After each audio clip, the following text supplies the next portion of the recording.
警方首次破獲犯罪集團利用人工智能換臉技術向金融機構詐騙貸款，拘捕6個人。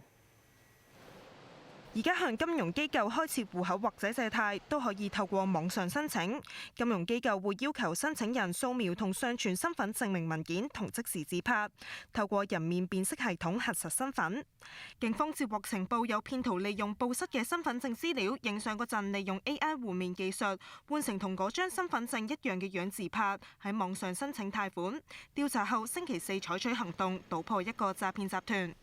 發現咧，佢哋最少咧20次咧利用咗我頭先所提及嘅人工智能換臉技術咧，試圖冒認已經報失咗身份證嘅市民咧，希望可以咁樣咧就瞞騙到人面辨識系統去完成呢啲網上申請嘅程序嘅，而最後咧佢哋只有1次係成功嘅啫。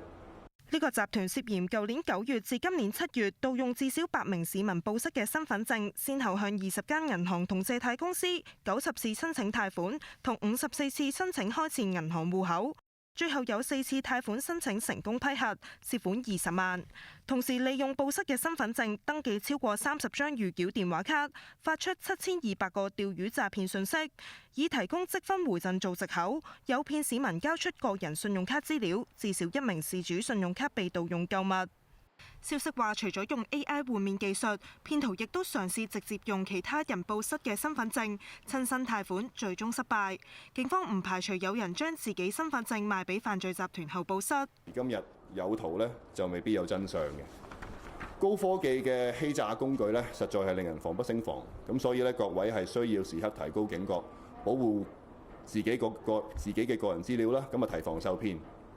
警方以涉嫌串謀詐騙拉咗4男2女，年齡介乎31至50歲，包括集團男主腦，全部扣留調查。有科技創新界立法會議員邱達根話：金融機構要盡快更新系統，又提醒市民唔好輕易接聽來歷不明嘅視像電話，必要時要熄咗鏡頭，令不法分子唔能夠捕捉容貌。無線電視記者鄧潔瑩報道。